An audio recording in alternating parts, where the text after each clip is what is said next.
Professional. I'm Nobody. very professional. I've Nothing but class here. I've got my nice microphone on an arm with a pop guard and everything this time around. I have one whole glass of professionalism. I got a whole bottle. Oh shoot! I gotta get my professionalism. I'll be right back. And we're live, so Say hi. perfect timing. Oh, hey, Bon saying hey. Oh, welcome to the stream, you poor bastards. Why you're watching us, I still have no idea. We did have 5 people. Currently, we've got 3 because 2 of them have decided to get drinks after they told me to hit the play button. Welcome back, Stevie. Trying to find my cat. You were trying to find what? My cat. Your cat. So that Bon and your cat could have a play date, right? Oh Yeah. dear. Yeah. But I'll have to just placate myself with this instead. Oh, my Lord. Yeah. I'm not going to comment on that. Not commenting on that. Leaving it be. Leaving it be. Right. We'll talk to our guest in a moment. Before we do that, let's get it out of the way. Arch, talk to us about reviews. All right, give me a second.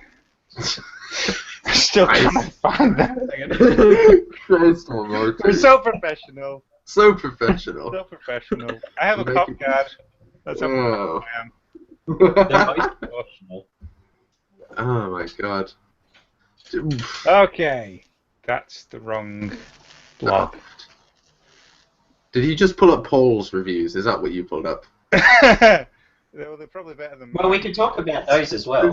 We absolutely can do. We can talk about the round robin and all those sort of things. We We will. can talk We about will. whatever I'm people sure. feel like. Okay. Okay. What fix did we have this time? The Cookie Cadet Caper. Just quickly, Lapis Lazuli. yeah, just quickly before we get into them, reminder that we will be taking questions from the thread, the Seattle's Angels chat, the YouTube video, assuming it hasn't disabled comments again, because that's the thing YouTube does now. Of course. Just if you can ask the question, feel free to do so, and we'll get to it when we see it, which is probably going to be 5 minutes before the end. Right. Too much. Yes, get on with it, Arch. Yes. Okay. That's one of Okay. Wrong page. The Cookie Cadet Caper, Lapis Lazuli, and Lapis. I can never pronounce that name. Lazuli. Bob. Or Lazuli. Oh, Lazuli. Yeah. 3 of the little background fillies go off to try and win the Cookie Cadet cookie selling contest in the most crazy way they can possibly think of. And I said in my review, this one could have been an episode. It was that cute. It was that much fun. It was that much like the show style. It was True to the source material. Yes. Okay, fair enough. So it's. Did you say it was 3 background? 3 little background fillies. Yeah. Do-si-do, Thin Mint, and Tagalong. Tagalong. Yeah. I've heard of one of those. Excellent. So they definitely are background ponies. They're very background ponies, and it has a really cute cover art as well. But yeah, it was written very much in the style of the show, and it was focusing on the same sort of themes of the show. You know, Yeah. it was like a sort of a secondary, an understudy Cutie Mark Crusaders episode. You know, where you got these 3 characters who are very similar to the CMC, but slightly different. They've got their own take on things. They've got their own characters and personalities. That was something that I really enjoyed about this, because they could have just been 3 sort of copies of the CMC, but they were their own characters, even if they did sort of play similar roles. And it was cute, and it was funny. And there's not really much else to say about it other than that. Fair enough. Great little thing. Yeah. How long is the story? About 9,000 words. 9,000 words. Fair Yeah. enough. So it's 20 minutes light reading. Yeah. Good job. yeah. I mean, it is as one shots go for Finfic. It is actually kind of hefty, considering most of the average Fair one enough. tends to be about 2 or 3,000. Mhm. You know, because short attention spans or something. Yeah. I like a story that emulates the show style when it takes about the same amount of time to read as it would if it was an episode to watch. Yes. And it did. Stories that are between 10 and 12,000 words, give or take 500 either side, is about the length you want. Yeah, I mean... Assuming you're not a speed reader like me. That's true. Also, it doesn't always apply to every genre. For slice of life, it's probably the closest to true. If you're going for epic adventures, that includes a lot of long-form description stuff where it's like you're describing this whole other country and you're walking through strange bazaars and things like that, which you can express in a matter of seconds in a show, whereas it can take a couple minutes of proper descriptive writing to get the full feel of it, in theory, in a book. So. Yeah. But for slice of life, sort of cutie Mark Crusader-esque sort of thing, yeah, I can see that working. That can be a pretty good rule of thumb. Right. Story 2 then, Arch. Story 2. Sorry, I clicked away from the page again. Story 2. A Light in Dark Places by Lucky Dreams. Ooh. I love this one. Ooh, this is the one that Paul reviewed in his blog as well. Yes. Yeah. Lucky Dreams is the author who wrote In the Place the Wild Horses Sleep. Yep. And that was very much a League of Extraordinary Gentlecoats and many other things. Yeah. Oh man. Somehow remains a relatively unknown author, despite the fact that he's goddamn amazing. I know. And he's been writing since like 2011. Come up with so many really, really good, really well written, really solid and self-contained and crafted fairy tales, essentially. A lot of what they've written seems to have been on the vein of fairy tales, and very much a children's author. To be read to younger children. Yes, yes, exactly. I mean, they definitely do have the feel of a story that you would read to someone. It felt more like sort of in the vein of the Hobbit or something along those lines. I was going to say the same about this one as well, but it's actually. Again, I'm just going to read off my review. I was going to start this review with the phrase Lucky Dreams writes fairy tales with a firm conviction that what I was about to read was indeed a fairy tale, except it's not. It's Alice in Wonderland. Ooh. Yeah, and it was a comparison that just hit me about 2/3 of the way through the story when it was getting into this really weird, chaotic sort of stuff was coming from left and right, and all these weird, crazy animals. And she had a ball blade, and it went snicker snack. And it wasn't quite that. It was very much in the vein of the kind of things that Lewis. Is that his name? Is it Carol Lewis? Lewis? Yes. Lewis Carroll. Lewis Carroll. Lewis Carroll, that's the one, yeah. Carol Lewis. It's just when people say Lewis, I tend to think of C.S. Lewis. Yes, yeah. Because, but yeah, it was very much in the vein of Lewis Carroll's sort of writing style and everything. It was fascinating, really, just seeing how it hewed so closely to Lewis Carroll's way of writing. His things, his ideas. It was a nonsense sort of tale. But it had a nice conclusion. Yeah. Do you have anything to add to this, Paul? Not really. I'm more or less agreeing with what everyone's saying. Excellent. I like you already. Welcome to the latest member of Seattle's Angels, everyone. Right. Excellent. Story number 3 then, Arch. Let's hear it. Okay. Story number 3 was a big squiggle. The Person in the Mirror by Quick Seer.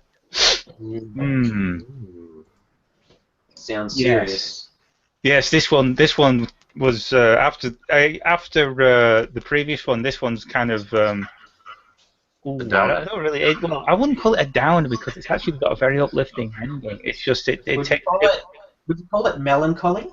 Yeah, kind of melancholy and a bit French. Sort of yeah. French, whatever. But, again, it's another one of these stories that was. I'm getting an echo again. Yeah. It's just coming back at me. It's alright, I can ignore it. It's another one of these stories that goes off. It is constructed well. and it's constructed so well that you don't notice how well it's constructed on the first reading. It just reads really nicely.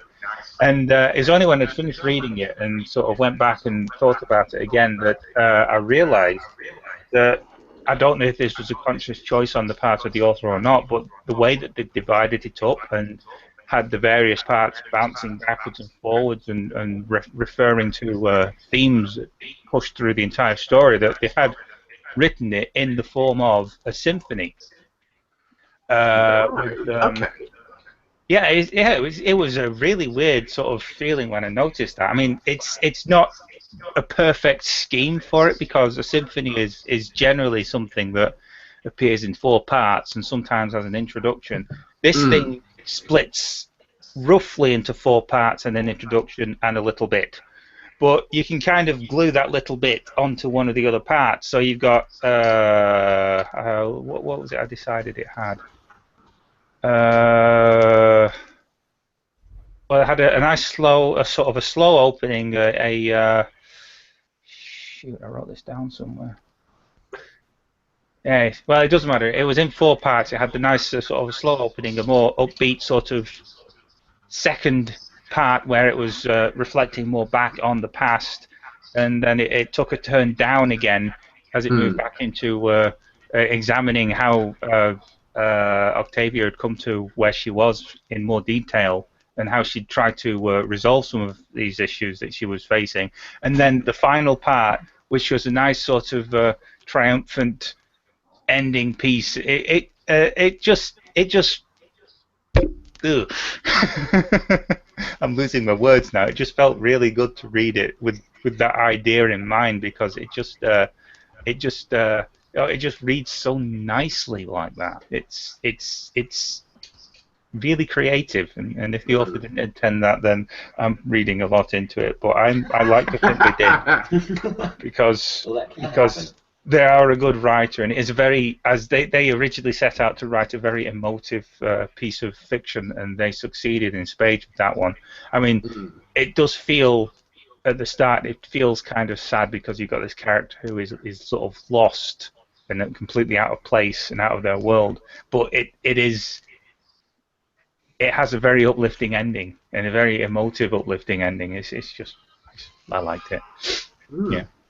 Fair enough. And then the last one, unless anyone else wants to chime in on that. I've actually read this one before myself. I can pull up my own review of it. Well, okay. So hang on. What is that? It is Rainbow Dash and the Wild Hunt. Yes. You have got a review for that. Okay, cool. Yeah. So a nice comedy ending. Yeah. And what did I call Rainbow Dash? A giant pride picture. Unless you're Big Mac. Jesus. Yeah, you have to think about that one for a moment. Yeah. But this one's Norse Pony. Norse Pony is a writer with a very broad sort of set of skills. Very broad sort of coverage of different genres and styles and all kinds of stuff. And this one is a pure anarchic comedy with Rainbow Dash being proud and unbeatable and awesome and refusing to accept the possibility that, she's dead. Defeat is not an option. Yeah, Nothing exactly. stands in her way. Yeah. I've got to say, from the fact that it's called Rainbow Dash and the Wild Hunt, and it seems to be about her being hunted by a group of guys on storm clouds, this sounds like a Witcher 3 crossover. It's a crossover with Norse mythology. And I think where the Witcher 3 stuff comes in is that... Yeah, Norse mythology, the Nordic sort of Germanic gods tended to have very close analogues in Eastern Europe as well. Yeah, there is a European Wild Hunt sort of, because like, Witcher 3 itself it draws broadly from Polish folklore and that sort of thing like that. So I'm not surprised. Yeah. Something that I said in my review was that it felt a lot at times like a Looney Tunes cartoon. Yes. There's a lot of comedy in it where like you can just imagine that Rainbow Dash is like Bugs Bunny, and Yeah. the people chasing her are like Daffy Duck and Elmer Fudd, just constantly getting outwitted in hilarious ways. Oh, good grief. Interesting. It's so fantastic. I'm imagining Slipknot as Elmer Fudd. Yeah, I can really see that. That's a good comparison. I like that. Just did a quick Google on the Wild Hunt, and apparently, like, the Wild Hunt is a much more widely spread belief than I thought. Like, it's got leaders. It's got a list of like people who supposedly led the Wild Hunt, like figures who supposedly led, like Woden and stuff like that. We've got Herne the Hunter, which is a Germanic one, I believe. Old Nick, Sir Francis Drake, King Arthur, and I didn't know Sir Francis Drake led basically a legendary sort of spiritual hunt through the skies. This is not something I imagined Sir Francis Drake, the sea captain, of doing, you know? Yeah. Huh. Well, it's England. They have a long history of getting famous people and then saying, apparently he led the Wild Hunt through Dartmoor. Poor bastard. I'm sure it was after the questing beast. Yeah. Questing beast. Was one of the people who led the Wild Hunt called Jenkins by any chance? Apparently, another one was a Cornish lawyer who escaped from hell and is pursued by the devil's hounds. Jesus. Okay. Oh. Yeah, sure. There's an article on Cornish people. Oh dear. I don't want to read it. No, Right. don't. It'll just stare at you the entire time. John. If I can say anything good about Cornish people, they make really good pasties. They do. Yeah. True. I mean, Yeah. Proper Cornish pasties have a full meal and pudding in them. absolutely. Well, jam and stuff and fruit and things. I had one of those once. I was nearly sick, but that's because it was like as big as my head. So Yeah. They don't skimp on the Cornish pasties. you really don't know. Right, and that was the fourth story then. This story about Cornish people being chased by Rainbow Dash. So without further ado, we should probably speak... Oh, hang on. Ferret's disappeared. Has Tax Computer died? Where's she gone? No, she's Ferret, still please. online in the chat. Right, while we wait for Ferret to reanimate, Paul, how's about you introduce yourself for the people who may not have heard of you? Okay, well, there's really not a whole lot that I can say. I mean, I write for a living and I write for a hobby. I mean, that's about it. Fair enough. I basically showed up on Film Fiction. I want to say it was in 2013, and that had entirely to do with me writing my first story, and someone discovered me and was like, "Why the hell aren't you on Film Fiction?" So here I am. Fair enough. I have to say, I've never really heard of somebody saying, "Why aren't you on this fan fiction site?" to like a writer. That's pretty much what I was told. It was like you're writing this huge story on DeviantArt. Why are you posting it here when you could be posting it there? And I get it. I mean, it's an alternative to DeviantArt, so yeah, I get that much. But Yeah. I mean, and you say alternative. it's crap to use. Yeah, you say alternative. Like really, that's like saying a car is an alternative to a like a little push scooter sort of thing. You know, it's a bit dichotomy. But yeah. But of course, there's also the alternative was to use fanfiction.net, which I wasn't going to use. Oh No, I don't blame you in the least. Yeah. Yeah, I tried that once. AO3's a bit as well. All we need to do is wait for our Lord and Savior Nighty to finish Genfic, then all our prayers will be answered. 2020, here we come. Right. So did you say you started writing? When did you start writing for like fan fiction as a hobby, or just in general? I suppose you mentioned that you write as your full-time job.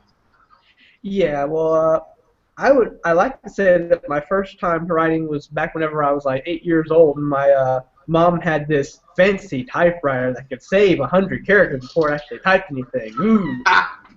I love that typewriter. When I was writing was absolute crap, but I love that typewriter. So yeah, I'd say since I was 8 years old, and I'm 31 now. So that's a fairly large portfolio, I imagine. Right. That is a significant chunk of it time. would be if I wrote anything worth keeping. Oh, there's always something worth keeping. Well, yeah. I mean, Arch does still have his first ever piece of written fiction, which was a Simpsons thing that he has printed off and keeps it with him. Yeah. No, Star Trek. Oh, Star Trek. Well, yeah. But you have the Simpsons one. I've got a as well, Simpsons one handwritten. You've got handwritten that one. Ooh. Yeah. Ooh. Oh, enough about Ooh. me. That's right. Yeah. He me. put that up. Yeah, I have a whole bunch of stories from not fan fiction. What's the other one? Fiction Press. That's what it is. Fiction All press. right. Okay. Isn't So, that the yeah, I've got a whole bunch of really old stuff on Fiction Press. I don't look at it anymore. I prefer to pretend that those things don't exist. But for the time that I was writing, they weren't bad. I used to be big on poetry. I found a lot of crappy poetry there. Fair enough. Fair enough. Oh dear. And you said you first started writing ponyfic in 2014. Did you say? 2013, I believe it was. 2013. Right. It was right after season 3, which was whenever I got in. That's when you got into the show in general, was it? Yes. Huh. And that happened because I went to live with my sister in Japan for 3 months, and she introduced me to the show then. Right.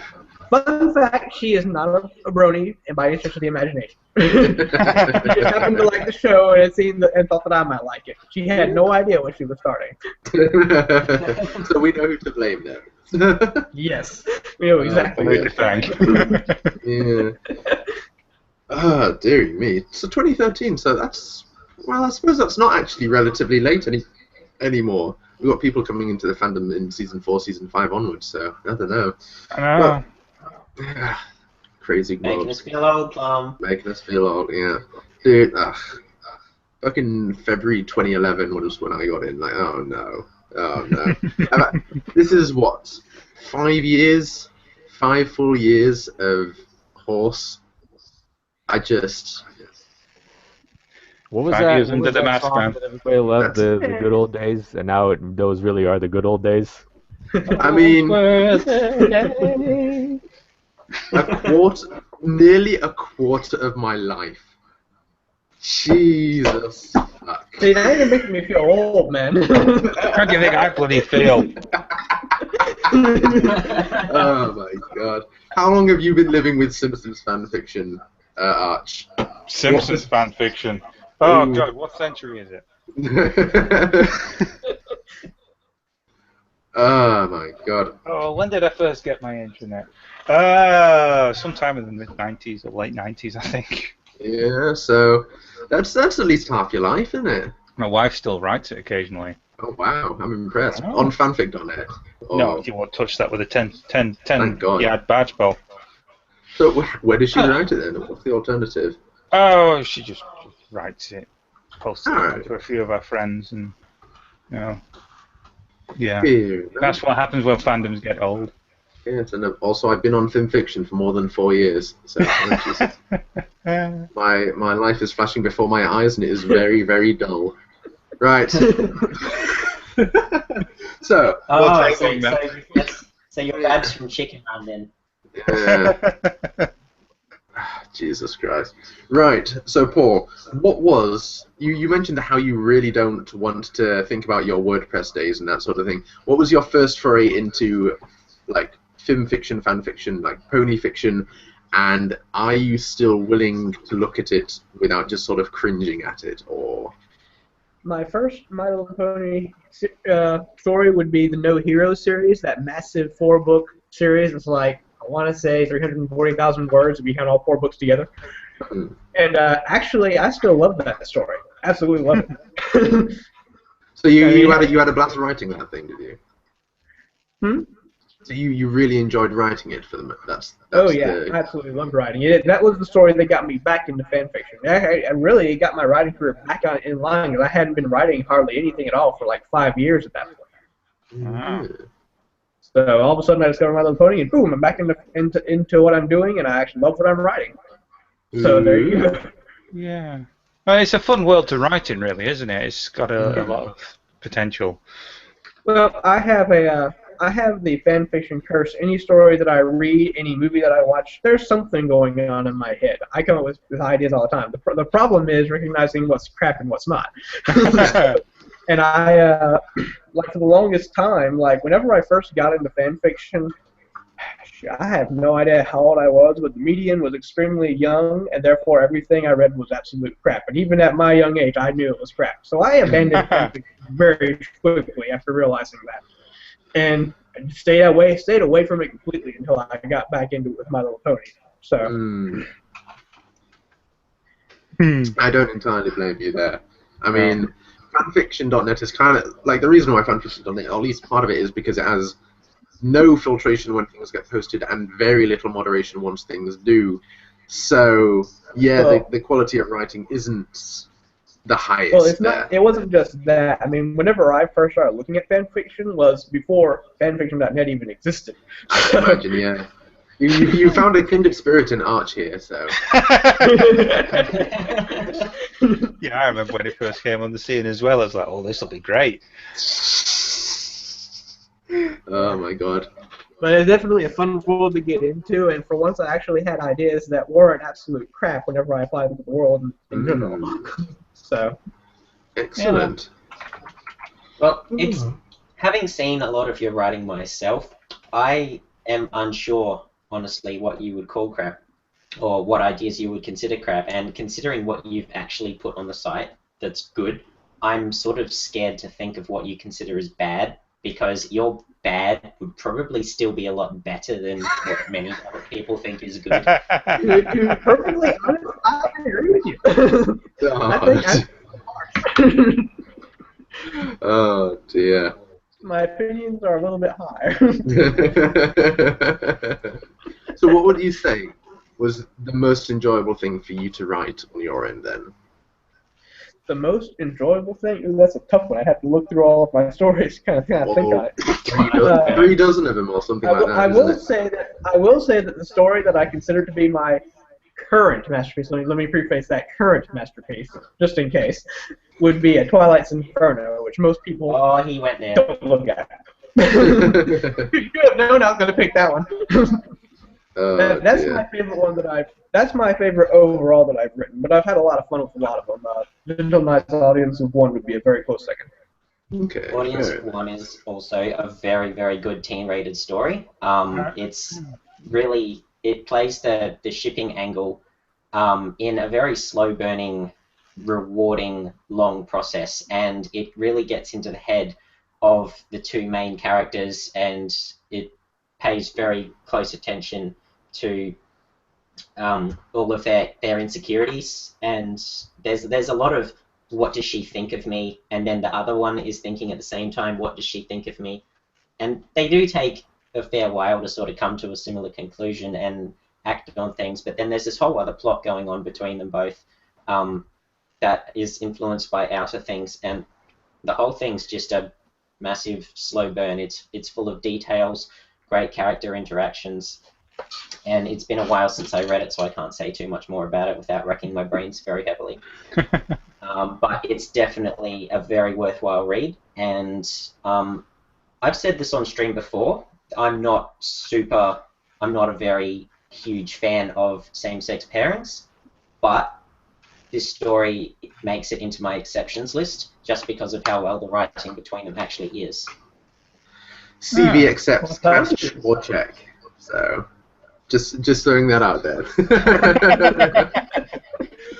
Oh dear. Fair enough then. I'll have to check some more of these out. I've read a couple of your things, but nothing in a fair while. Whereas Twilight's Inferno was about as R-rated or 18 plus as a fic as you're going to get. Okay. And Yeah. not just in what most of the site would call mature, but it's very, very, it's like extra mature, if that's a Really? Yeah, Okay. it was one of those things, I put a warning on Twilight's Inferno, basically trying to warn people off that yeah, this is a lot worse than what you're probably used to as far as fan fiction goes. Like most people, though, the way I see it in my head, if I see a story that has a warning on it saying, "Hey, this is really bad," I immediately think these people are overhyping their own crap. So I'm sitting here thinking, yeah, people are going to look at me having a warning on here, and they're going to see the exact same thing about my story until they get to that one chapter. No, but for real, guys, I'm serious right now. This is the worst. Yeah, I mean, you would be by no means the first person to write that sort of warning. We get a good dozen of those every day where it's just like, warning, this story is horrible and I am a horrible person. Lol XD XD. Okay. Oh, well no, then. no, this isn't a warning saying that the writing quality is horrible. It's saying No, yeah. It's about, it's always like Pinkie Pie's Cupcakes 3, Rainbow Factory Edition or something like that, you know. Yeah. Pinkie makes Pinkie makes Rainbow Factory Cupcakes or something, you know. It's always something like that. It's just, okay, here we go. Someone will have to write a fic now where Pinkie Pie brings cupcakes to the Rainbow Factory. You and think they haven't? I'm sure someone has. Yeah. And have it be like E-rated as well. Make it perfectly nice and innocent. Yep. Yeah, with plenty of euphemism. Oh yeah, just make the title a euphemism and make the entire story one long joke with one punchline. Oh yeah, I bet you'd love that, wouldn't you, Flo? Fantastic. The best stories. Instant feature box. What about getting how about the fact that Paul, with his different series and one-shots, I never know exactly what to expect because they all try to, they don't, like, he doesn't even have to try, actually. They're very different from one another. Like, his writing style is very recognizable, but the stories themselves are very, very different from one another, and every time I read one, I'm constantly surprised at how different it is from one of his other stories, or even from any other story I've read. There's always a certain uniqueness about them that I've never seen before, whether it's one element of the story or 10 elements of the story. And that's sort of the thing I like. And one of these examples is the story that got picked for Royal Camelot Library, actually, of Angels. Now, he actually uses something in that story that most people frown upon because it's used horribly and to bad effect most of the time. That's colored text. Ah. But it works. The way he uses it works. And I can advise checking that one out if you haven't already. It's very short. It's RCL featured, so you know it's good. And yeah, the main character is Angel Bunny. So. Right. That one was actually one that was very close to me. I was very emotional writing that one. So. I get emotional about a lot of my stuff. You'd be surprised how much I cry in my own stories while I'm writing them. I wouldn't. I mean, a certain Robert Frost quote comes to mind. Huh? Robert Frost. He said no tears in the author, no tears in the audience, or something like that.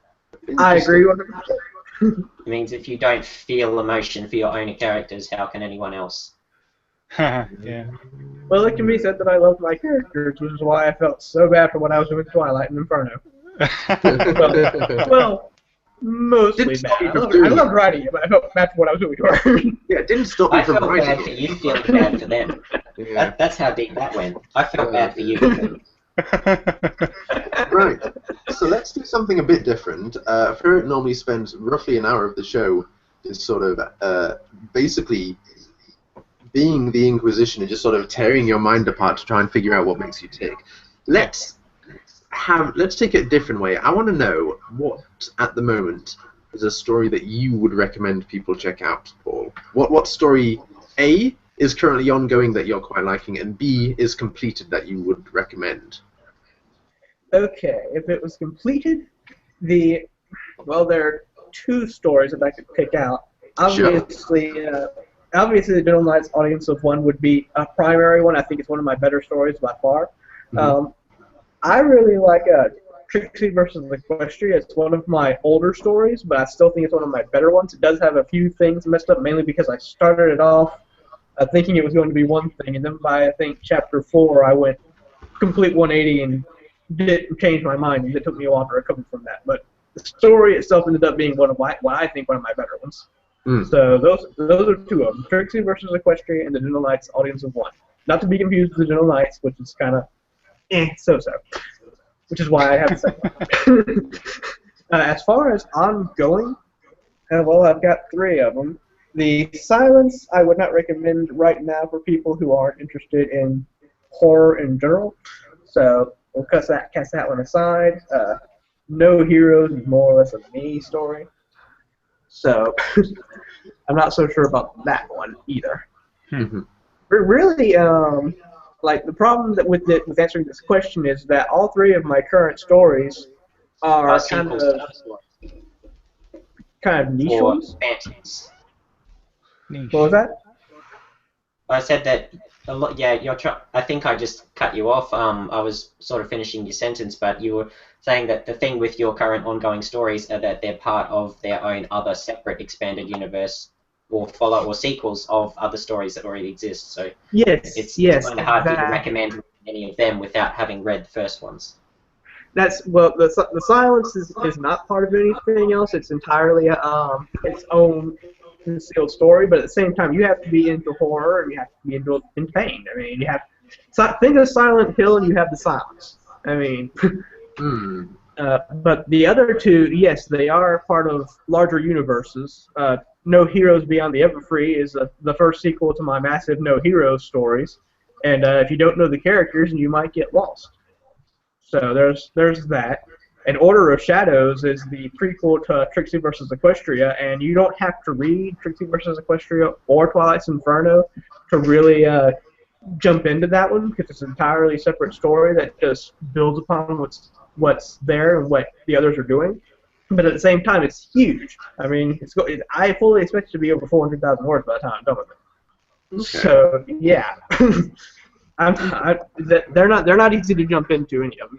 Plus, Order of Shadows is another brutal one. It starts off immediately just being brutal. So I don't know if I could really recommend any of them to really jump into right away. Fair enough. Right. How's about stories that you're reading of other people that are either completed or ongoing that you would recommend? Because I know one of the other things you do is that you review stories, as you were featured in the latest round of the round robin reviews just yesterday. So yes, in general, a story that you would recommend that is completed, and a story that is currently ongoing that you're eagerly awaiting for the next update, sort of thing. Okay. Well, let's just say that I don't eagerly await the next update because I don't start reading a story that is incomplete. Oh dear. Unless someone requests it of me, I don't do it. Right. Okay. But as far as stories that I'm reading right now, I'm currently reading The Heart of an Author, and so far it's been pretty awesome. Is that Ouroboros story? Ouroboros, yeah. Yes. Cool. I'm how far am I into that one? Hold on 1 second. Let's see. I've got it marked here. I am 80% finished with that story, and yes, I actually have the numbers here. and I'm liking it. So this is probably going to be one that gets a pretty positive review out of me. So The Heart of an Author is a good writer. Now, as far as one that I have already read that's completed that I could recommend, bless. So. Oh, you appear to have muted yourself. Oh. There you go. And there we go. I think you're all right now. Okay, can you hear me? Yep. Okay, excellent. I don't know how that happened. I wasn't even on the Hangout. But I have a pretty large collection. Every time I post reviews, I put them on my collection. The collection is if you go to my user page, you can actually find a link to it. It's a list of everything that I have read and where and how I rated them. So there's a whole bunch of them. Let's see, where was it? There's one of them I was just thinking of. Days of Wasp and Spider. I love that story. That's one of my favorites. That rings I've been meaning to read that for years. I really enjoyed Days of Wasp and Spider. It's a little bit too technical, a little bit too repetitive of the technical elements of it, but generally speaking, I really liked that one. That was a great one. Days of Should chuck it back on my read later list then. I can't wait. Now, if you want one that I can't wait to have a sequel finished, that one. I cannot wait for them to finish that damn sequel. Ooh, excuse me. Yeah, I tried reading that one a while back. It didn't really click with me though. I think it's Is it not your kind of story? Is it? I don't know. I really don't know. It might just have been the size of it intimidated me. You know, it's Quarter of a million words. I guess I'm easily intimidated. Let me click on the link here. Oh, it's got a sequel. Interesting. It has got a sequel, yeah. Yeah, and whenever it finishes that, we'll be reading it. Wow, he But appears to until be then- continuing to regularly update. Is he doing once a month? Yeah, I honestly don't know. he's done one update every month on the 16th since 2013 for this sequel. Wow. Bloody hell. That's consistency. Not that I have Since any room. 2013. Wow. Serialized for 3 years. I miss publishing on a schedule. I really miss that. Yeah, I can speak about that though. Like for the longest time, before things sort of went a bit weird in ways that they tend to do with life, you were on a very tight schedule. Talk about how you like to keep yourself strict, and maybe this could extend to other viewers. You could say something about how getting yourself on the schedule that you are helps you in a way, because I have not seen another writer with your general level of organization. Like, you know what you want to do on what day, by what day, how much you have to read, what stories you're going to read reviews, when you're going to update your own stories, and just the level of organization continues to astound me, even after having known you for a couple of years. Yeah, that's true, and it's a really sad thing that I haven't been able to do the writing scheduling anymore like I used to. But he's right. There was a period of time I probably was doing it for about 2 years while I was writing, where I basically had it set up so that, okay, I've got 3 stories that I want to update. I'm going to update this story once every week, so it'll be my main story. I'll do this one once every 8 days. I'll do this one once every 12 days, and that'll be my update schedule. And I have a G-Doc set up with the schedule all planned out for the next, 2 months, saying, okay, these stories, what days they're going to update, and boom, boom, boom, boom, and I got them, and I pulled it off for 2 years. I was pulling it off easily. Not anymore, but that was the writing part, and the reading part is still strictly scheduled. I have let me pull up my reader schedule here. How far am I scheduled to? Yes, you can load. Come on now. Come on, thank you, computer. Let's see. So I am scheduled up to July 2nd right now, as far as my reading goes. That is daily readings. That includes what stories I'm going to read, the number of chapters I'm going to read, by word count, with special attention made sure that I get around 30,000 words put in a day, except for on my break weeks, which are like once every 7-8 weeks. So yeah, I'm pretty strict about my own organization whenever I can be, and Wow. I like doing that because having a deadline I feel responsible.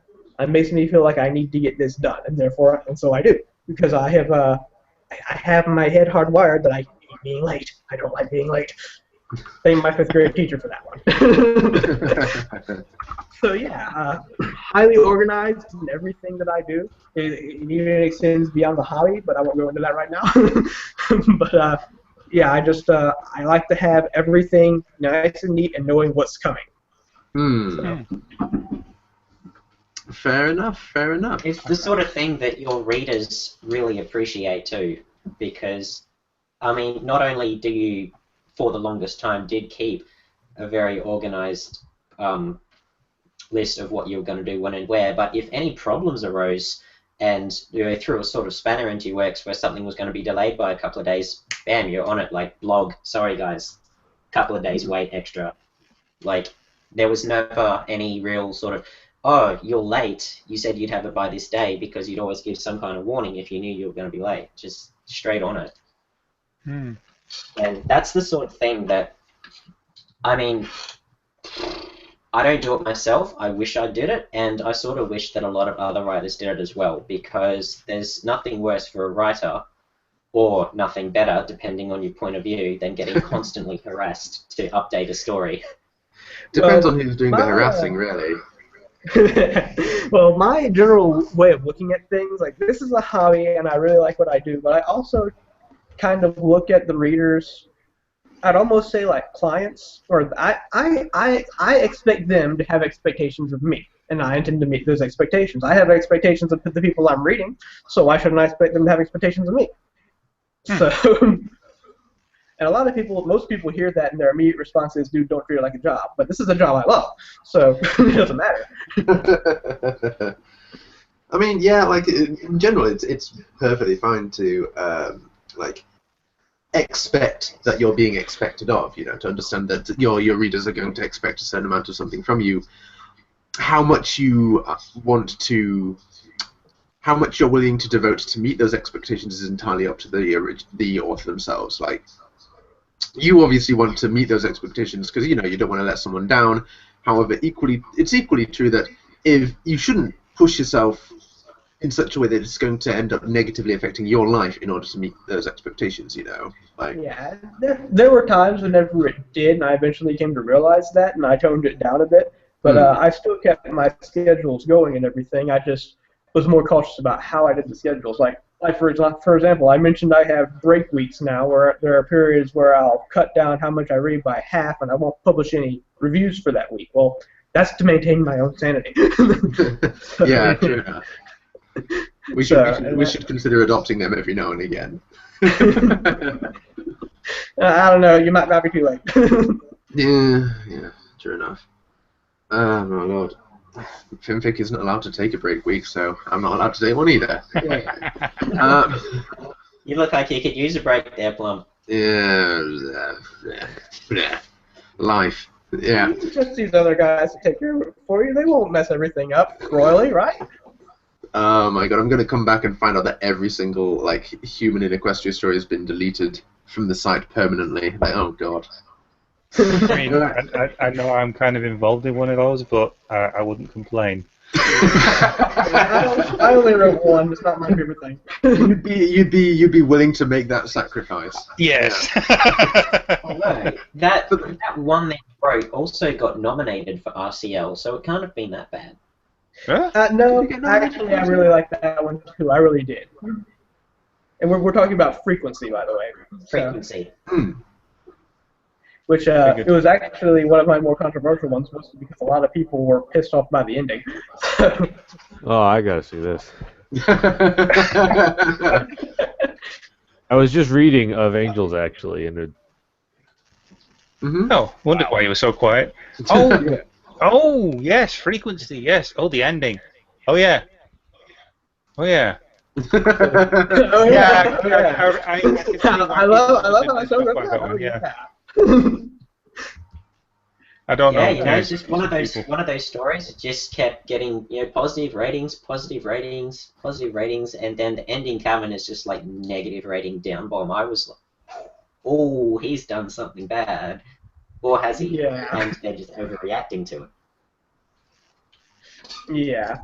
No, people were pretty pissed at me. It sort of brings me to a point where sometimes what's best for the story is not always what's best for the reader. Yeah, true enough. I don't know if I would put it quite like that, but I understand the sentiment. Yeah, it's yeah. Well, it's a bit difficult for me to say things clearly, you know, at the moment. Seeing as you're upside down. Yeah, but in all fairness, I understand why people were mad, and sometimes I question if I made the right decision. But the decision is made, and I'm not going to change it. So. Good. Yeah, you got to stick to your guns on these things. You can't just go changing things on the whims of your readers all the time. Otherwise, you end up with an unholy mess. Yeah, this is why I never approve of people who, whenever things, you know, the fans or whoever is reading just start going crazy at them about how they did X decision or Y decision or this ending or that ending, they'll take it and they'll oh wait, I'll fix it, and they go back and they change something, or they'll write a new chapter that undoes whatever they did, or hell, they'll make an entirely new ending and put it in and say, there's a secondary ending for you people who didn't like the other one. I don't know who did that. You did it. Accept it. Yeah. You did it. Own it. A lot of times that's not great. However, there are occasions when it's good for an author to admit, actually, yeah, Celestia in this scene really doesn't make sense for her to be acting this way, so I should probably fix this sort of thing, you know? Like, it kind of depends on the situation with the story. If you've completed the story and it's finished, then, yeah, you should probably just leave it be at that point. Yeah. It's done. Leave it be its own thing. It's not perfect. Nothing ever is. Don't become George Lucas. It's yeah, true enough. But if you're ongoing, if you're going through a story and you realise that something you've done isn't working, then I can understand going back a little bit and trying to sort it out. Yeah, it depends upon how far back. It depends upon how big of a change it is. Like, I have this, my kind of philosophy of handling things whenever it comes to writing is that once it's published, it's out there, everyone can see it, that's it. It's not changing. This is why I get editors, or try to get editors, and rephrase that, try to get editors who will look at what I'm doing and say, hey, what you just did is crap, don't put it out like that. But once it's out there on film fiction, for everyone to see, that's it. I'm not going, like, I might go in there and change a sentence here or a sentence there, but I am not going to make any big changes. It's Right. there. I made the decision. If it screws me over, then I'm screwed over. Yeah. So you're perfectly fine with going, like, once it's been published, going up and just, like, fixing grammar mistakes or anything like that, you know, syntax errors. Yeah, things like that. There, I'm perfectly fine with. But if it's little small errors of the wrong word for it or something like that, absolutely go in and fix it if it's there. But if it's something big that actually changes the direction of the plot or something like that, or you have to erase 2 or 3 paragraphs, no, leave it. You made the mistake, live with it, learn from your mistake, and move on. Changing the plot, I can definitely sort of understand with that viewpoint, but I don't know. Like, I think the thing in my head, which is the thing that I definitely wouldn't want someone to do, is do a similar thing to what Penstroke did with Past Sins, where as Season 2 came out and we got new characterization for various people, like he went back and he changed the characterization of Celestia, for example, which is exactly one of the, it's in the original. I've mentioned this a couple of times before, both in here and I believe I mentioned this at BronyCon while Penstroke was actually there, so, you know, whatever. Like, in the original, Celestia was harsh but fair, because the Nyx is basically the greatest threat the nation has known, because, you know, aside from possibly Discord, and she was completely free and she wasn't bound to Luna anymore, and this was potentially disastrous, you know? So it makes sense for her to say, I'm sorry, if there was a way to do this that would avoid hurting your feelings, I'd take it, but there isn't, so I'm taking her, sort of thing, you know? Harsh, but you can understand what she's doing. Whereas Penstroke then changed her to sort of basically be tearing up constantly, basically just sobbing and just, oh, I'm so sorry, I'm so sorry, I'm so sorry, I'm just constantly all the way through. Meanwhile, everyone is acting like she's a bitch, because Penstroke changed Celestia, but didn't change how everyone else reacted to Celestia. So she was crying on the floor saying, oh no, oh no, oh no, and everyone's just going, wow, way to be a dick, Celestia. Oh, Jesus Christ. Yeah. I'm sure there was something else I noticed as well. I think I read that story before Season 2 came out, and then I read it after Season 2 came out. I've actually got 2 different versions of the printed book. One of them I got from some budget site that has a cover art that's not even relevant to his, and it's full of, like, you know, grammar mistakes and overlong paragraphs and stuff, so it was obviously the first edition or first draft or something. But then I got the actual 2nd edition reprint of the proper book, and there's a lot of differences in the second to the first one. Like, for instance, Shining Armor is in the second one as Captain of the Guard, but Shining Armor is not in the first story because he didn't exist yet. Then there was just an OC for the Captain of the Guard. Yeah. Yeah. And, like, let's face it, guys, literally nothing on Filmfic is canon. Literally nothing. So changing your story to fit better with canon as canon evolves is kind of not great, because it means that you're constantly going I back and revising. wholeheartedly agree with that. One of the stories that I reviewed recently, I think it might have been one of the ones on the Round Robin, actually, had that exact same problem where it was talking about Diamond Tiara, and this was written before Crusades of the Lost Mark, or Diamond Tiara was still a witch, I don't know, 3-4 years after the show. And, oh, wait, Crusades of the Lost Mark's come out, so even though she didn't go back and change anything that she was already written, she just started tiptoeing around looking for ways to justify Diamond Tiara's continued bitchiness. And it was, and it kind of put the story ended up still being good, but it kind of put an axe into the quality of it a little bit. It's So, sort of like you could see what was going on because you knew it had been started before the episode, and you could tell that the author was trying to incorporate it like stealthily. kind of, yes. They're trying to figure out ways to say, okay. Yeah. Yeah, trying to figure out ways to make it work, and it just wasn't working. Mm-hmm.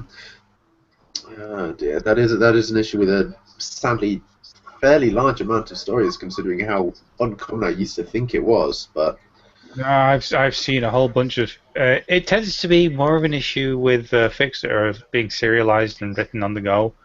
Yeah, you'll see some new bit of a new thing will be introduced in an episode, and then the next update on the story is very self-consciously just sort of working jamming that it into in the there. canon. Just to say it's part of the story. It's like, you know, it's why do you even bother mentioning it? It's nothing to do with the story. You just stuck it in there for the sake of it. Yeah. I've got a story that sort of might have suffered from this had I not taken preemptive steps to guarantee that it wouldn't. And that step was, this story is set during this season and disregards any further canon from this point on. Yeah, that's the mindset everyone takes. But that's exactly what No Heroes does. Yeah, like the idea is this story starts at X time in Ponyland, and anything that happens after that is diverged from the show because we're not writing the show. You know, like yes. It's weird to think that it's not necessarily an alternate universe, but it's an alternate timeline. It's It's alternate something. Yeah, it's the first. Yeah, it's got a fringe that's just glued to their face and it's all dyed black. It's very alternative Yes, sort of thing. yes, and emo as well. We do have a question from Carabas. We've got quite a few questions coming in actually in various places. Do we? Ooh, I only see the one on the thread. No, there's some in the Seattle's Angels public chat. Ooh, feel free to go for them then. Let's go with them first. You go with the Carabas's one first. Alrighty. It started off similarly to a question we've had before, but it takes it in a different direction. Well, at least at the start it does. Question for Paul and anyone else who might want to take it up. If you were approached by the MLP team itself and asked to write an episode for the show, first of all, would you accept this? Is that are we getting yeses or nos, do we think? That's actually a tough question, isn't it? Yeah. Yeah, it is. Because I've got all my headcanons to consider, and it's hard to separate the headcanon from what they want to be canon. But honestly, I think I'd probably take them up on it. You'd probably take him up on it? Fair enough. Hey. Oh, Charles, No. what about you? You say no? Not. No, absolutely not. Why would you say not? Well, because one of two outcomes: either what I wrote would end up on the screen exactly as I envisioned it, and it would be awful, or what I wrote would be completely mangled by the rest of the writing team, and my artistic vision would be destroyed, and it'd be awful. Either way, it would be awful. I'm perfectly willing to work with people to come up with something because I would go into it knowing for a fact that I would more or less be at the whims of Hasbro and have to come up with something that everyone approves of. So being well aware of that, but also knowing that I've got my name on the show, I'd be willing to work with them. even if I feel that some of the crap that they're forcing me to put in there is indeed crap. It's all worth it to see your name in the credits. Right. No, Yeah, you my can't general really way of looking at it, it's a kids show. It's a kids show designed mostly for little girls. Whenever you really think about it, we are not the primary audience, and our headcanons have no effect whatsoever on whatever it is they're doing in the show. Mm. So I'm willing to go ahead and jump in there. I mean, I'd be willing to do it with them. Now, let's take one of your stories, for example. I was trying to remember what it was called, and I gave up and just went to your stories list. But you wrote One Night at Fluttershy's, which is a different Freddy's point crossover. of view with different characters set That's- during Look Before You Sleep. Was it Look Before You Sleep or the Yes. sleepover? Yes. The sleepover episode. That's the one. Yes. In fact, it was for the contest. It was supposed to replace an episode. I chose to take place at the same time as the episode while replacing it. So. Mm. Fair enough. Red CV. And I see where you're going with that, because that one, I did try to write that one, try to make it kind of fit in with the show's style. Tried to. Don't know if I really pulled it off. Some people say I did. But there was another one that I tried to do it with that practically nobody has read. And, well, let me see here. Peach Fuzz. That one was one of my earlier Applejack stories. story. No one reads that story, but that was attempting to do the same thing. Probably because it has Peach in the title. Yeah, I blame Hobbs. I always figured it was because it was focused on Applejack. That too. Oh dear. And I heavily wrote out her accent. That's another reason right there. Oh no. Oh no. So I can hear the collective cringing. Everyone watching this video in the future too. They're all cringing. Managing to cringe in the past as well. Yeah. Yeah. Still on the contest it was in. It doesn't matter that it was like one of the 3 in the contest, but. Plum, you were gonna say something else? Yeah, I was going to ask you and Red what your answer to Calabas's question would be. Would you accept You them? see, I sort of tried to write an episode for the show based on an episode that I knew was actually already going to occur. All right. And that was the Equestria Games. As soon as we heard about the Equestria Games, I think it was back in January 2014, and the episode ended up airing in April or May or something like that. But back in January, I got the idea to write my version of how the Equestria Games would go.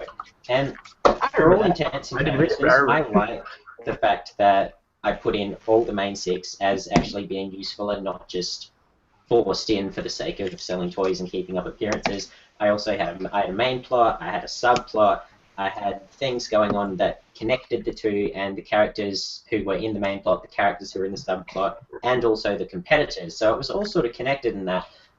I might have liked to see that on the screen, but at the same time, I've had a major criticism on that one about how I wrote Celestia and Luna. Most people seem to agree that they were complete dicks. And so, you need to go back. You need to go back and edit them so they're crying all the time. This is the way you need to Yes, do that. Yes, so I wrote Flight of the Pegasus, just because I thought, hey, this could be an episode, and I'm going to try to make my own version of Equestria Games. I posted it. 4 months later, the episode came out. It was completely different to what I'd written, and I knew it would be. I was never kidding myself there. But at the same time, I thought when I wrote it, this could be good. This could be the actual Equestria Games episode. Of course, looking back at it now, 2 years later, I know where I went wrong. I probably wouldn't actually be that pleased to see it in place of the current episode that we have, even though I don't actually like the current episode that we have. Fair enough. So that's a definite maybe. In all honesty, I wanted to see the Equestria Games. Like, We didn't see too much of that. fair enough. I will answer the question with a question. What was the question? Are you too busy reading Paul's stuff? Yes. You know what? That's Yeah, we can forgive you for that. The question was, if you were approached by the MLP team to write an episode, first of all, would you actually accept? Yeah. I mean, we've had one no, one maybe, and then there's me who doesn't write. So that's either a no or yeah, but yeah. Well, for me, it's kind of a no-brainer because like as an aspiring writer, it's like why wouldn't you take that? You know? Yeah, you want to get your foot in the door, sort of Yeah, thing. you get your foot in the door. It's an already popular show, and of course, I know that I'm an amazing writer, and my talent will be recognized the moment the episode airs. So, And then, Absolutely, that's right. And then you realize that you have become the guy who wrote Newbie Dash. Oh no! I have become the demons. You have become that which you must fear. No, don't do it. Don't do it. We're not going into that. We're not. No. Right. But At least he didn't write Twilight Kingdom. So. Right. Second I will part of say- the question. Oh, go on. No, what's the second part of the question? Second question. The second part of the question is, it's the generic one, which is what story would you come up with? But I'm more interested in the second part of the question, which is what concepts would you like to explore in your hypothetical MLP episode? Oh, that's a good one. Hazing. Easy. Uh-huh. Hold on. What would you say, Paul? Paul? Rainbow Dash, Scootaloo, the actual nature of their relationship beyond just Rainbow showing every now and again to give a pep talk. Give me something far deeper than what we already have.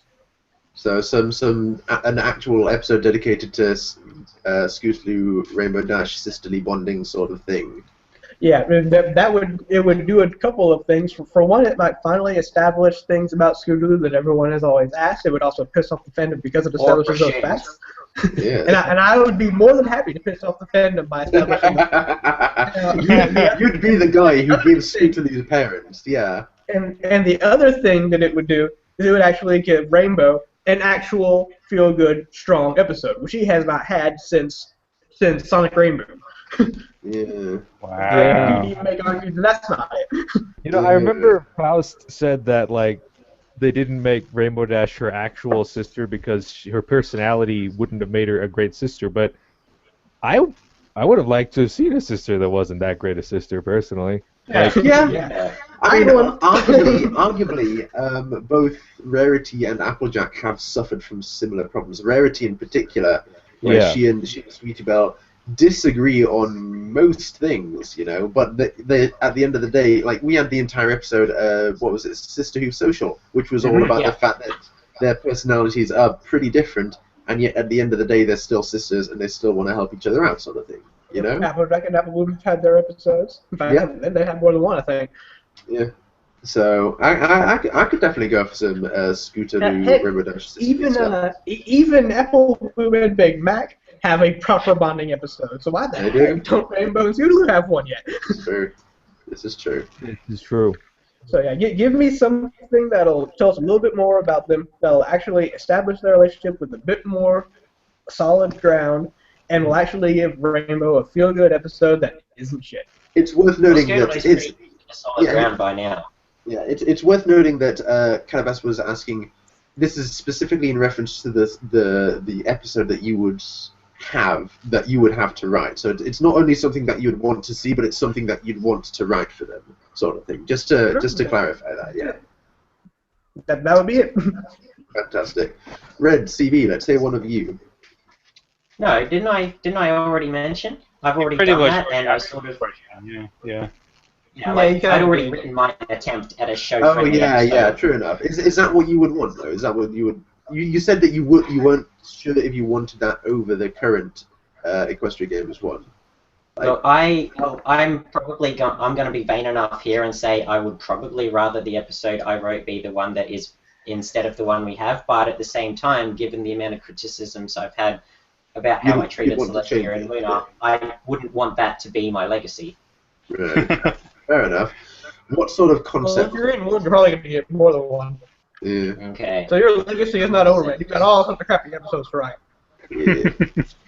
I think my answer would be a Prince Blue Blood episode.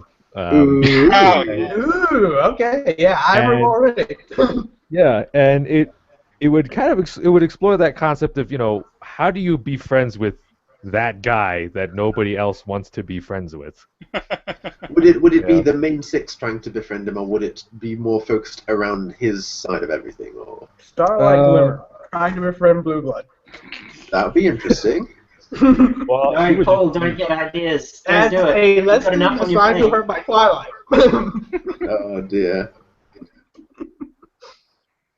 the big twist is that she just brainwashed him into being nice. Yeah, but you would. Yeah. But yeah, it would explore that concept of how do you be friends with somebody who is really hard. It's really hard to be friends with them, Hmm. because whether or not whether Blue Blood is just a complete idiot or a complete asshole or both, I imagine he would not be a pleasant experience to befriend.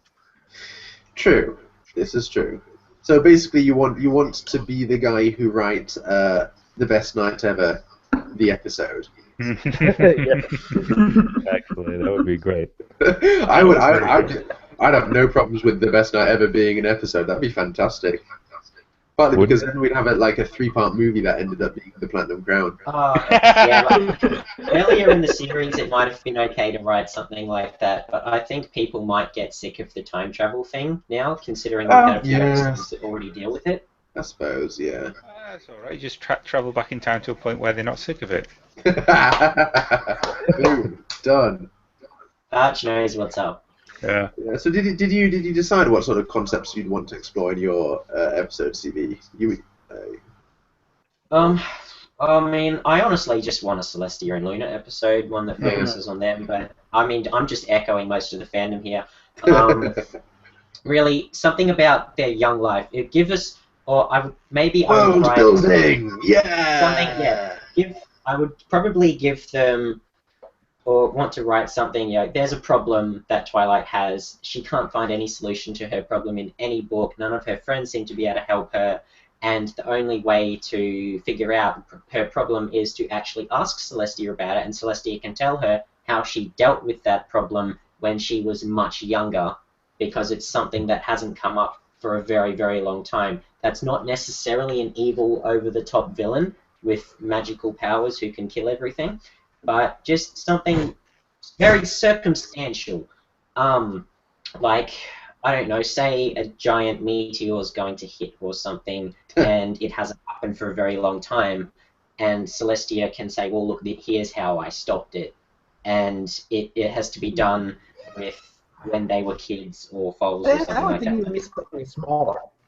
Yeah, I was honestly thinking like maybe not a meteor hitting, but a certain like event happening that hasn't happened in a long time, and it's not like Well, world yeah, I ending. mean, I was just using the meteor as an example. It's not something that happens every day. Actually, when you have an apocalyptic I wouldn't size even meteor use hit some you, sort but- of dramatic event even. I would use something very small, a personal interaction or something like that there. Something personal that Twilight has no idea how to do with, because this wasn't covered in her friendship lessons. Something like that. Could be. I suppose an idea would be Twilight talking to Celestia about being a teacher, sort of thing, because now Twilight has a pupil of her own. There you go. And then Yeah, Celestia can there think you go. back to one of her early Celestia's students. been- Yeah. So Celestia's been not only a ruler and a mentor, she would have been a teacher, and even she had to start somewhere. Yeah. That's an episode I could get behind. You just have to bear in mind that no matter whatever it is that you're thinking, Hasbro's going to find it, they're going to dissect it, they're going to put it back together in all the wrong possible ways, and the entire fandom is going to hate you. They're going to make you weep, basically.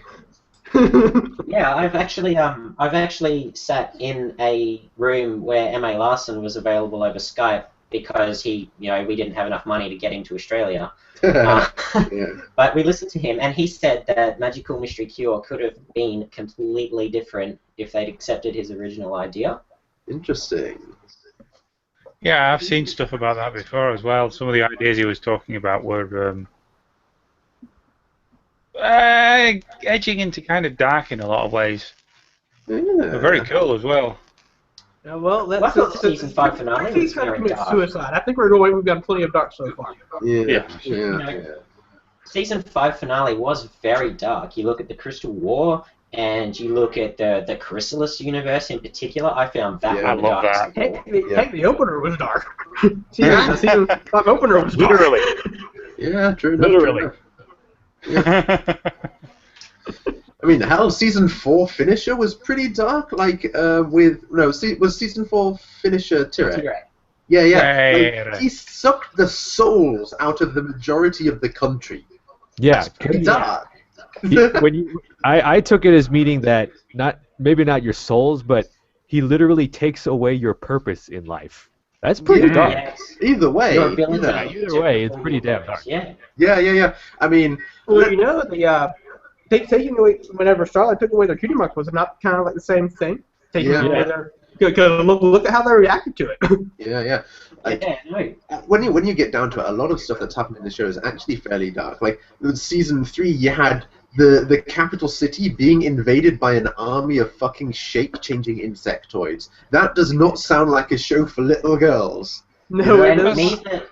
neither does a unicorn coming back for vengeance with the power of an almighty trinket and being Yeah. able to effectively enslave a whole town. Or an empire being threatened by a shadow demon ex-king who wants to like turn the land into slaves and Yes, like, crystals. and crystals. Yeah. Like, admittedly, the presentation kind of takes the edge off the darkness, you know, because it's pastel-colored Technicolor ponies sort of thing. But they do some dark shit in this show.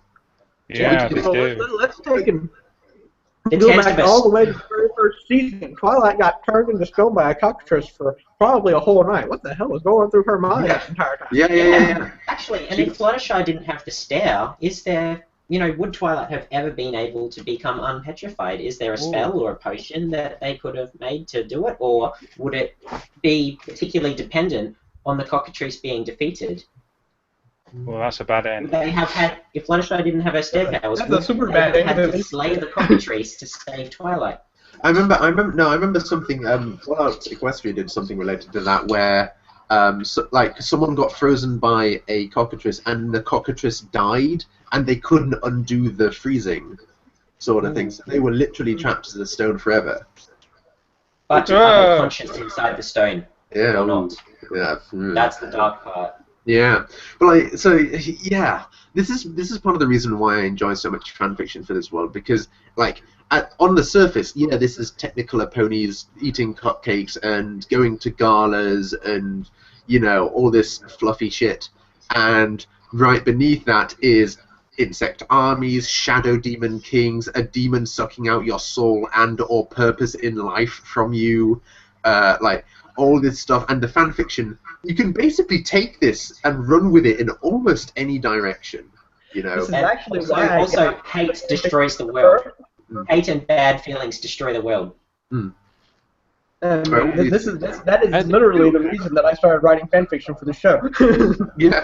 Yeah, like it's a setting that can both allow things like fluffy slice of life, Scootaloo and Rainbow Dash being sisters to happen, and it's also something that can make harmony theory seem not that out of place, which is, it gets pretty dark in harmony theory. And it all goes together, Yeah, it meshes really well, So, this is probably what the kicker. This is probably why this is my first real foray into fan fiction. This weird little world that we're in.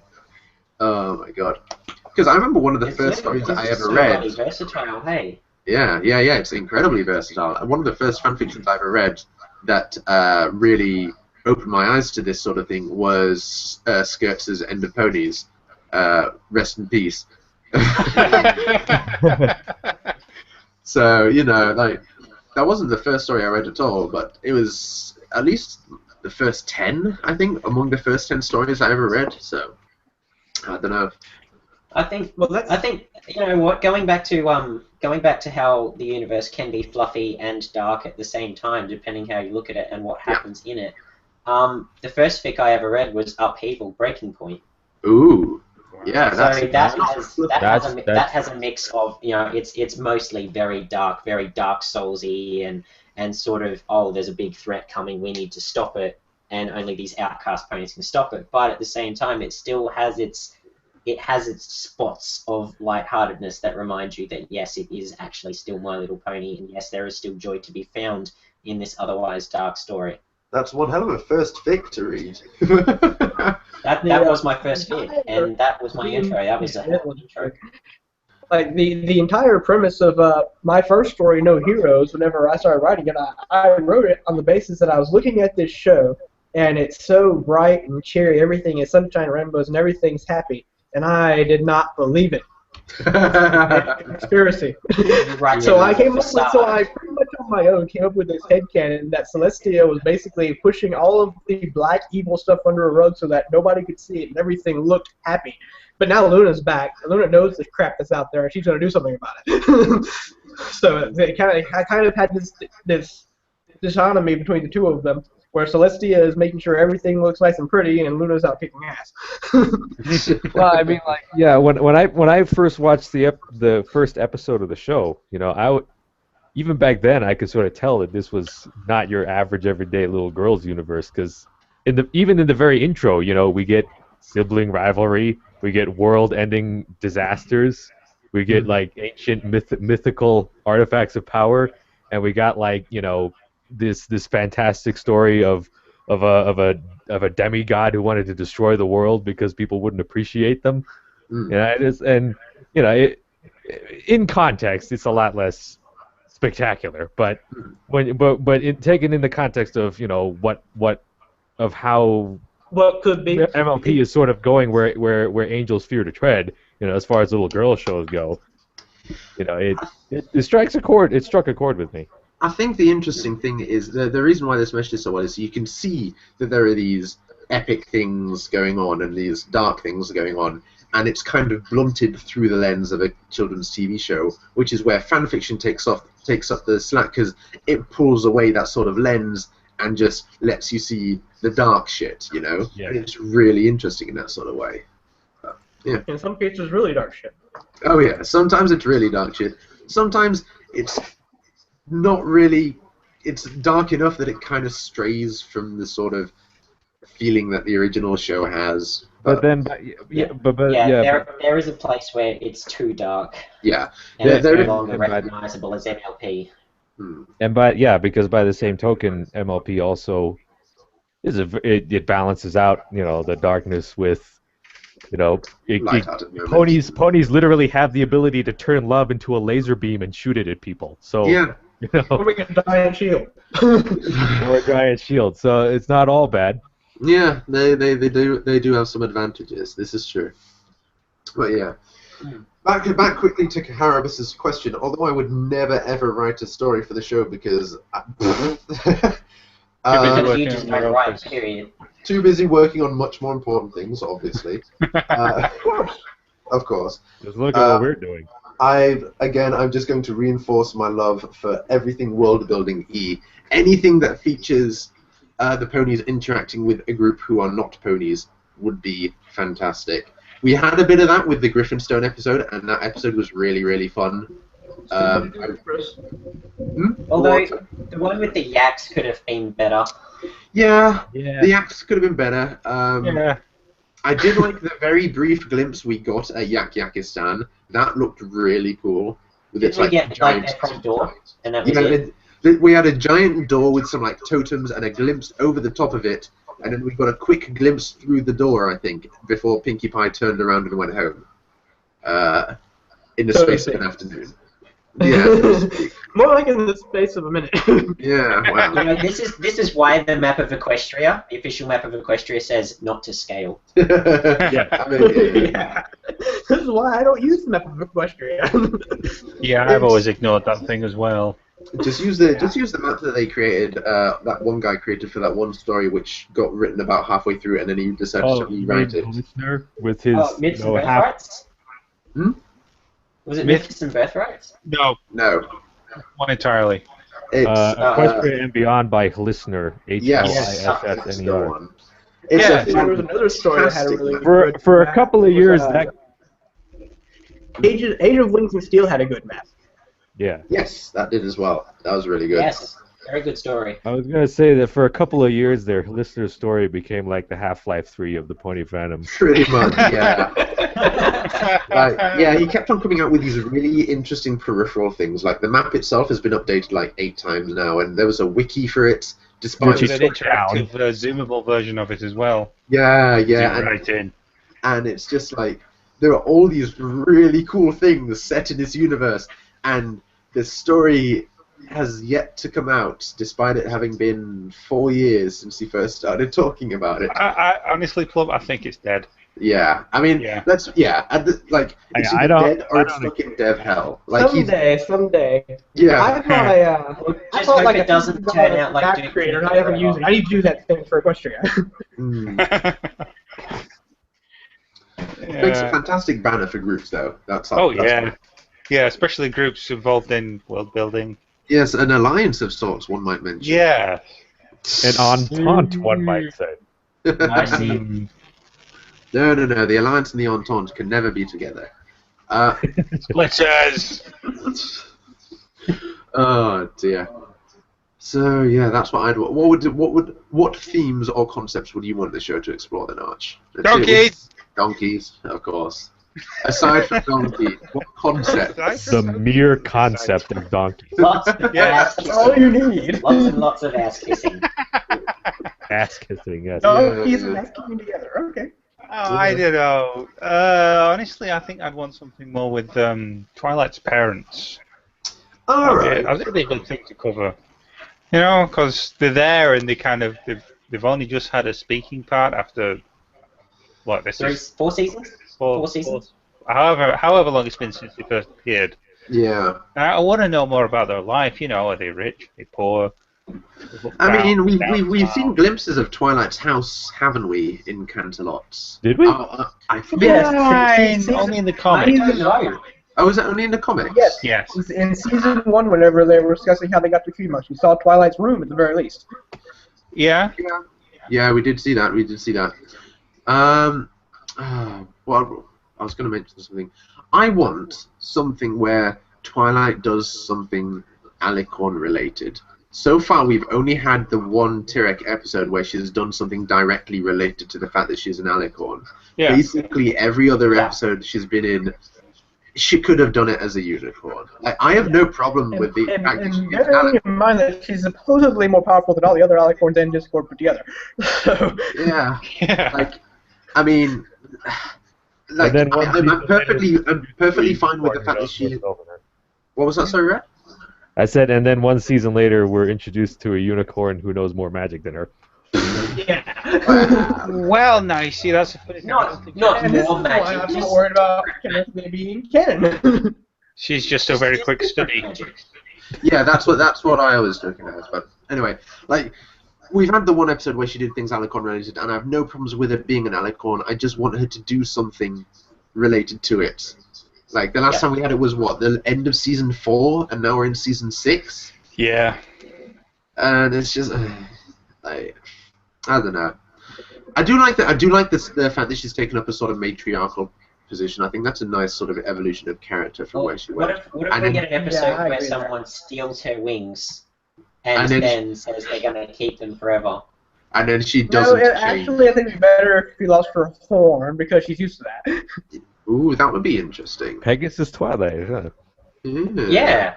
See, this is what I was talking about. Every single one of his stories has this little unique thing about it that you don't ever consider, and that idea he just threw out is a great example of that.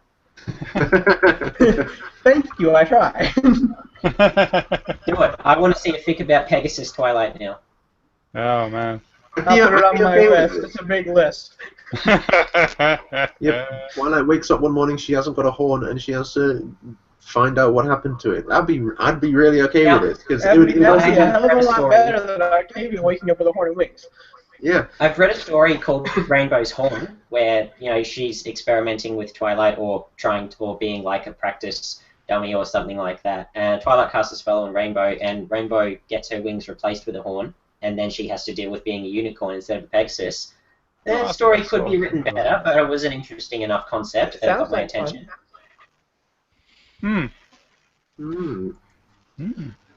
So Yeah, you can look it up if you want. It's just called Rainbow's Horn.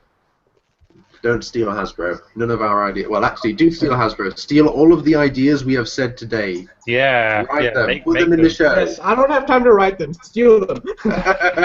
Steal them, put them in the show. M.A. Larson, we know you watch us. Yes. If I had that, we did. Oh, dear.